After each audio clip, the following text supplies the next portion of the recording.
Hey gentlemen, how you doing? It's me, Truck, again, coming your way with another video from Truck Turner, 1968 Truck Turner. Yeah. All right. So thank you guys, for supporting my last video. My first installment on back in the days. I will be making more videos. Probably another one next week on that series. So probably like once a week or once every other week, I'll come up with a video on that particular topic about the 90s, the fun times, as well as I'm gonna add some of the fun times that I used to have. But today, this video I'm gonna be making up about range nightmares, man. Hopefully you guys haven't had them, but I've had them. Now I've had them because I take people to the range, first time shooters. I've been doing that for probably 30 years. I start when I first get my gun. I start asking my boys, "Hey, you want to go to the range?" All that kind of stuff. But over the years, it probably kind of stepped up. Probably around 2007, 2008. I actually stepped up taking a lot more people to range. I actually became vocal about me actually being a gun owner before I kept it under wraps because, in the black community, a lot of people think that either the only reason why you should have a gun is either because you're a cop or you're a criminal. So there's no really in between when you're black in the inner city or black anywhere. If you own a gun, they always question you like, why do you have guns? Like I don't even tell a lot of people I have a YouTube channel, man, because they would look at me. The first thing they would say, "Oh man, why you got guns? Why you showing your guns?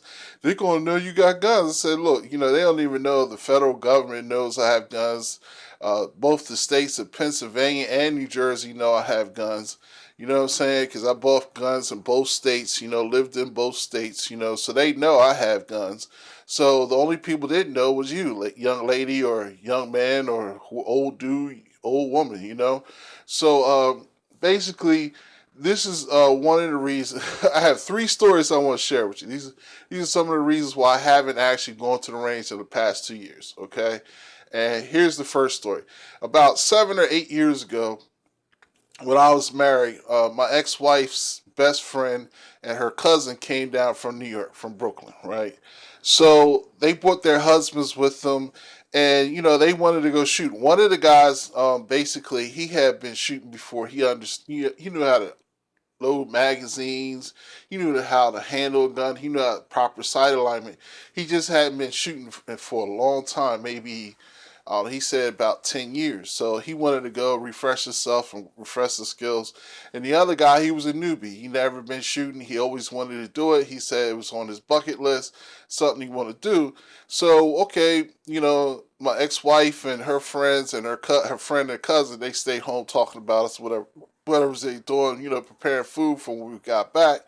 So went to the range, so I took the guys off to the side and I put them in the because the range I go to frequently all the time, they basically have a classroom. Have a bunch of classrooms. I think they have 3 or 4 classrooms. So I always ask them, can I take my new shooters in a room so I can talk to them for at least a half hour to an hour before we go out in the range. When I have a bigger group, it's usually about an hour.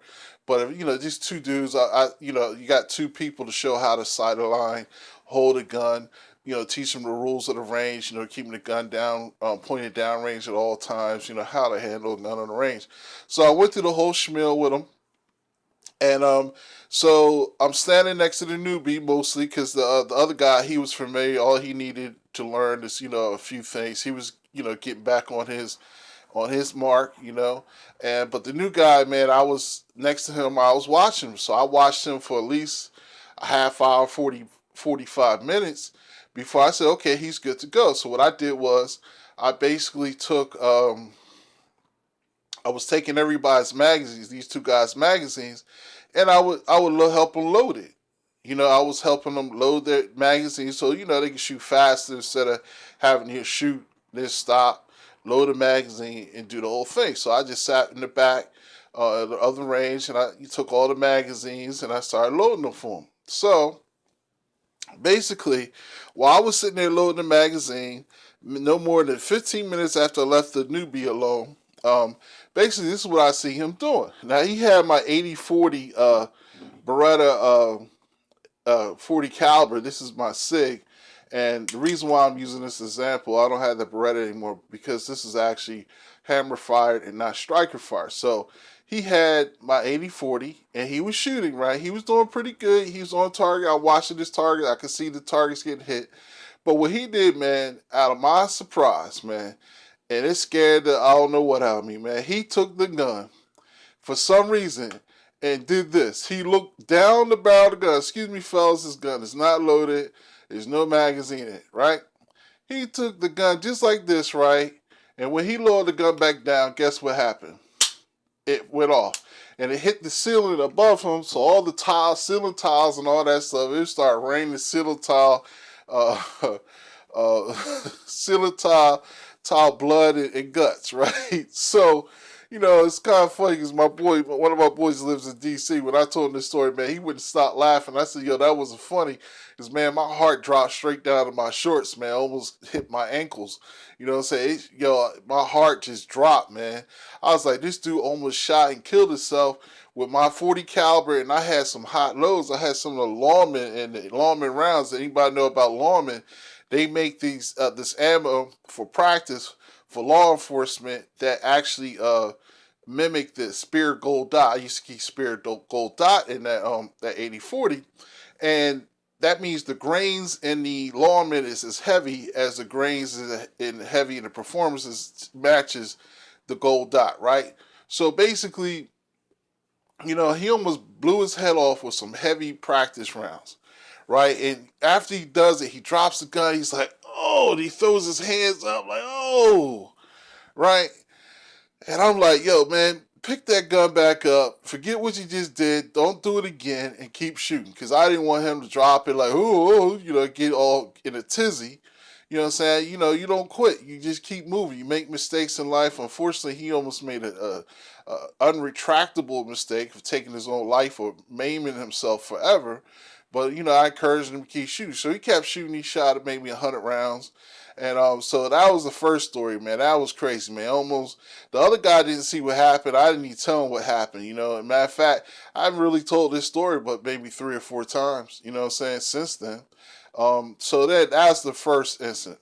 Okay, so after that, I really didn't go to the range for probably another 2 years because I was just, I was going through like a moral dilemma, man. Like, should I be doing this, man? Because these jokers, man, don't, I don't know what's wrong with people sometimes, man. They just don't listen. They do stupid stuff.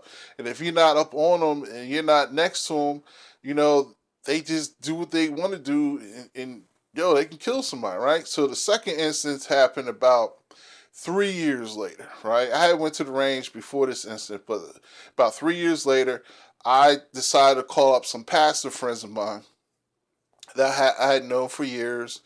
And basically, they all, they shoot, they have guns and everything. One of the brothers, he basically, he's actually half native.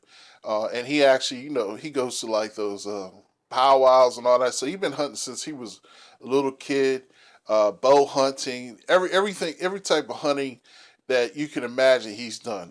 He's actually even he's used to tell me when he was a kid, he used to go down to Deptford, New Jersey, dump, and basically shoot we call rats. They used to go at night with a spotlight, big halogen spotlight, and light up the dump piles and shoot them with a 22 Magnum rifle. I wish I could do that, but unfortunately, there aren't too many instances like that available in the Northeast. It's crazy around here. So I took him, and I took another brother that I know that he's a pastor. Also, he's a pastor. He's a good dude, but he brought his brother and sister-in-law. He asked me, could he bring his brother-in-law and sister-in-law, and brother, I think it's brother and sister-in-law, and they came with us. So it was like 5 of us. So we go into the range, and normally when I go to the range, I usually, if a woman's coming, I take the 380. If a dude's coming, I never really bring the 380 or the 38. I usually bring a 9mm and both 357s and a shotgun of my 500 Mossberg. Or if they want to shoot a rifle, I'll bring an SKS or something like that. So basically, we're at the range, and so I had to teach the newbies. The one pastor that brought, his brother-in-law, sister-in-law, he basically knew how to shoot. And he was shooting my 6-inch 357. He was real good at it. He fell in love with it. He didn't like the autos and all that. So he was straight. He was in his own booth doing what he had to do. But the brother-in-law, man, oh man, let me tell you something, man. He had my Glock, right?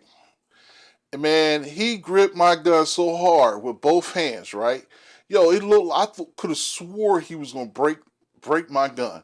I was like, look, man. I was standing next to him, and his hand, he's holding the gun this tight, and I'm like, yo, just loosen up, loosen up. And every time he's pulling the trigger, he's pulling it, and he's shooting the ground. And bro, he was sparking up the bottom of the range. It was like it's the first time in my life I ever seen sparks coming up from the bottom of the range.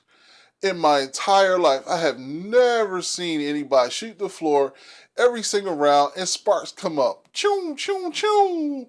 You know, brother man was shooting the toes, he was shooting the ankles, he was shooting the knees and the shins. Now, he wasn't even shooting the knees, he was shooting the shins. You know what I'm saying? And I was like, I couldn't tell him nothing what to do. He would not listen. He even tried shooting the 38 and the 380. I wouldn't let him get on the 357. You know what I'm saying? Because that would be ridiculous, right? So then this dude's wife gets up and she's doing the same thing. So I see, so I get handing her this because she was afraid that the 9mm definitely was going near the 357. So she grabs this and man, she's doing the same thing. She got like a kung fu grip. And she started doing the same thing. Pew, pew, I got your toes, Big Daddy. I'm like, yo, same thing. Sparks, man. I never had seen nothing like that, man, before, right?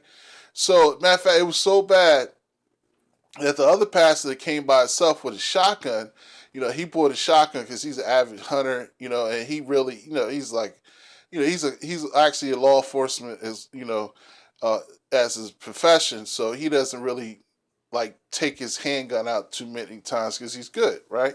So he had a shotgun. What he did when he saw what was happening, we were in lane 8. He went all the way down to lane 26.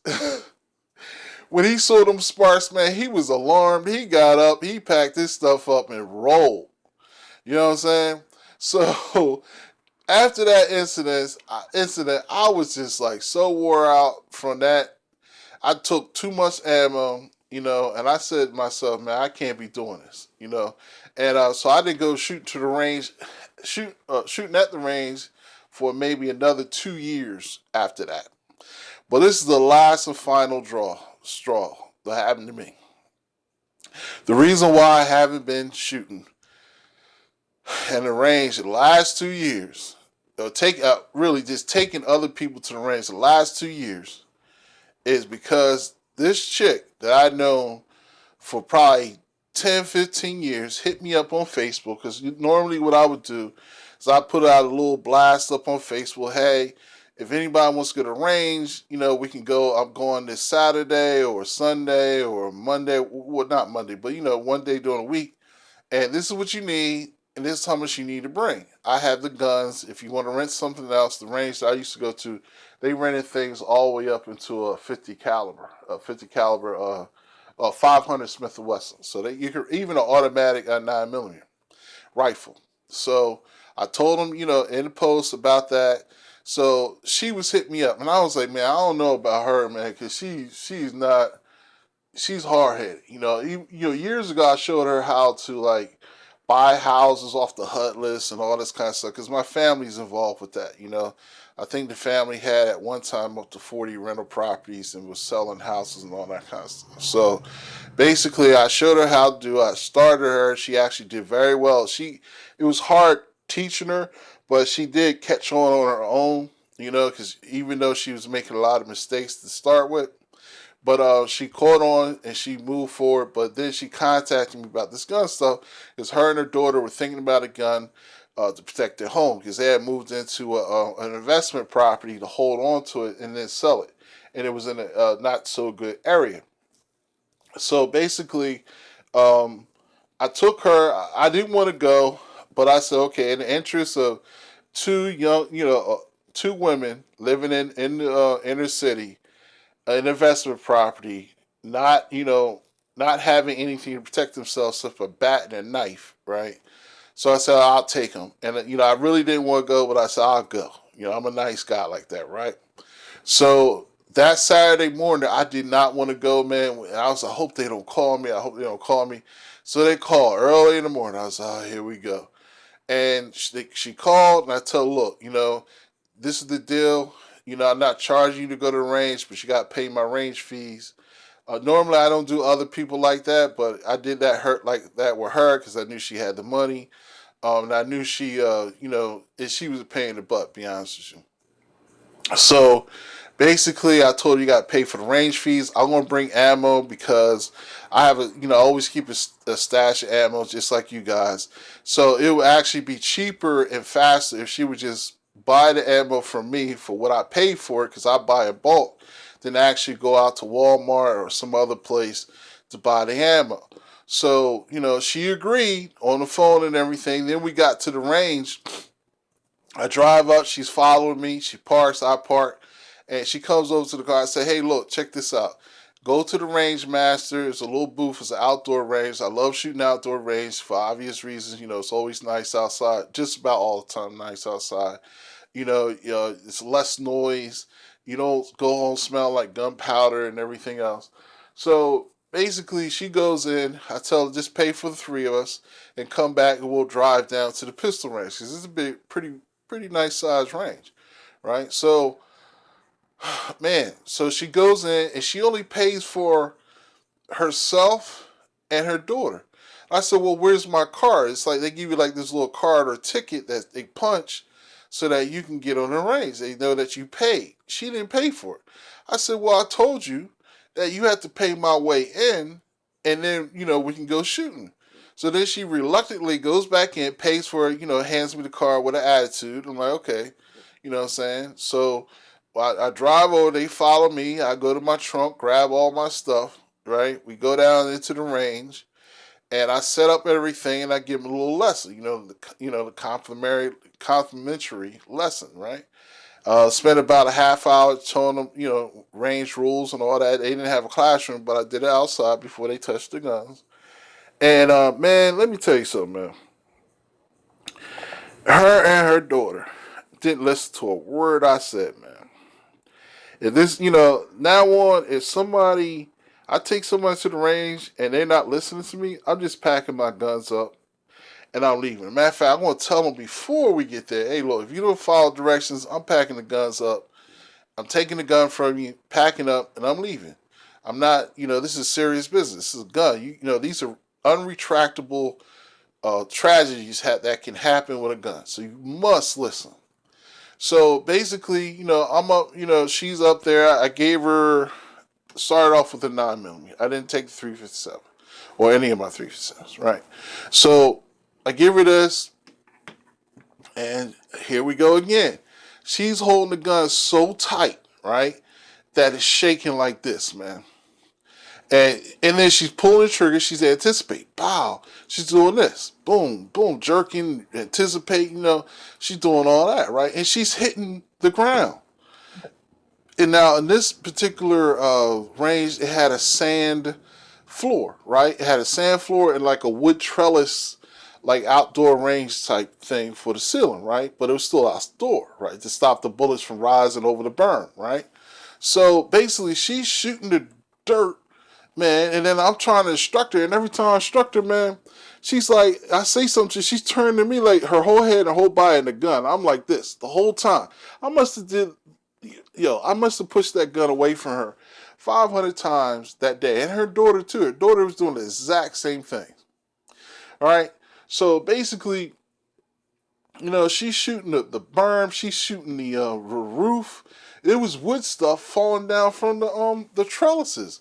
I was like, what in the world? So I'm sitting up there, it was 85 degrees and the humidity was on 3,000, man. 3,000. I was like, I'm sitting outside, man. I'm sweating. My shirt is sweated out. I had a polo shirt on, a white polo shirt on because I'm trying to keep cool because it's 85 degrees and the humidity was on hell, right? So I'm basically sitting there getting sweated out, right? My man boobs, I'm basically giving everybody a wet t-shirt contest, right? And so they still not listen. Daughter getting up there doing the same thing, even with the trying to cover me with the barrel. I'm doing her daughter. Boom. No, don't do that. Boom, boom. She's still doing it the whole time. I was at the range for about 3 hours trying to help them. And let me tell you something.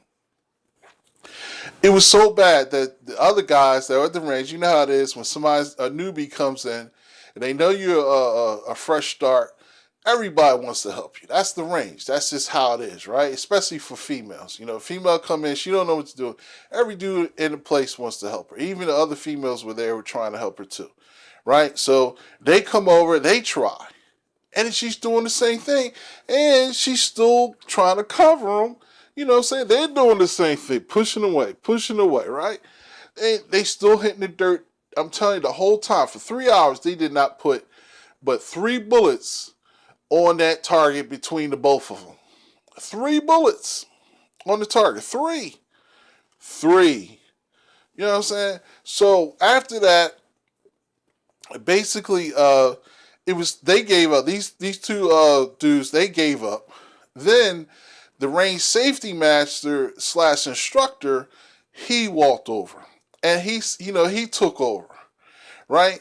And he's sitting up there, he's saying the same exact things I'm saying. I'm saying, okay, maybe they'll listen to him because he's got the range instructor, safety officer hat and t-shirt for the range. And, he's an older guy. Maybe she'll listen to them. No, they did not listen. Let me tell you something. They were doing the same thing. So it was so bad that he went back to where he was shooting, right? He would take breaks when nobody was at the range and he'd shoot. And he was a reloader. So he had this beautiful classic Smith & Wesson 38 special. Well, actually, matter of fact, it wasn't even a 38 special, I don't think. But it was a 38. And he had reloads. And he reloaded to be low power. So that makes the gun super easy to shoot and super accurate. So he brought his gun over to hand it to them and showed up. And they were doing the same exact thing, even with a lower power gun. It was probably lesser power than my 380. So I didn't bring the 380 that day. But, I think, no, I did. But, it was lesser power than the 380. You know what I'm saying? And they were still hitting the ground, still hitting the ceiling. And they were holding the gun so tight. It was a kung fu grip, man. I'm telling you. And they still couldn't get it. So I'm sitting up here.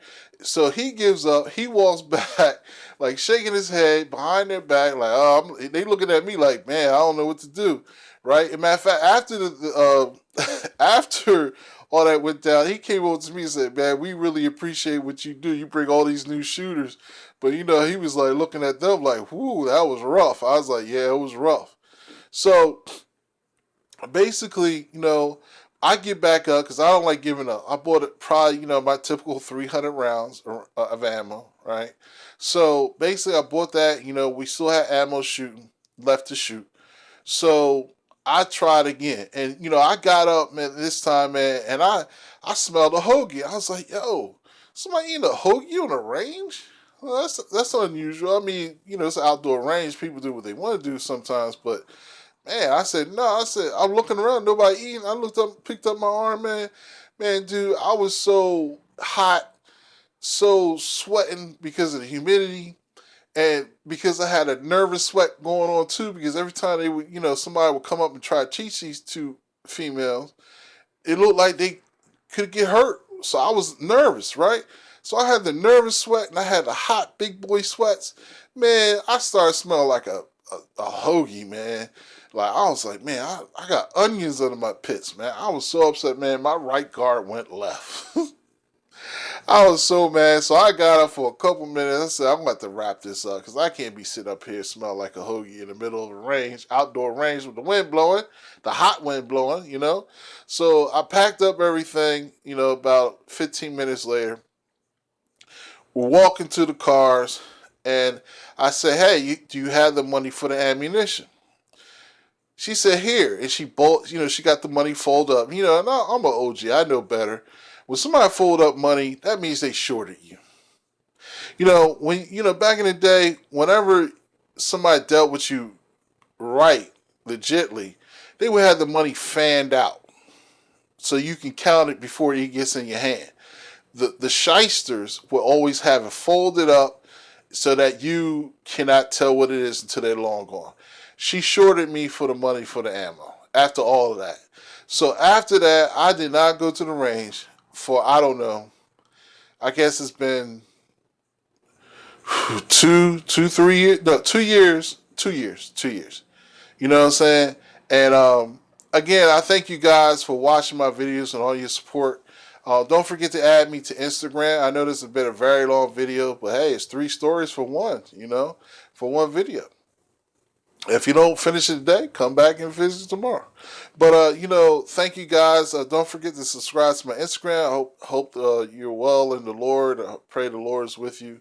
He is always with you. All you gotta do is ask him, come along, right? And remember, eternal life is the only thing that's promised in life. Tomorrow's not promised, but eternal life is through the blood of Jesus Christ.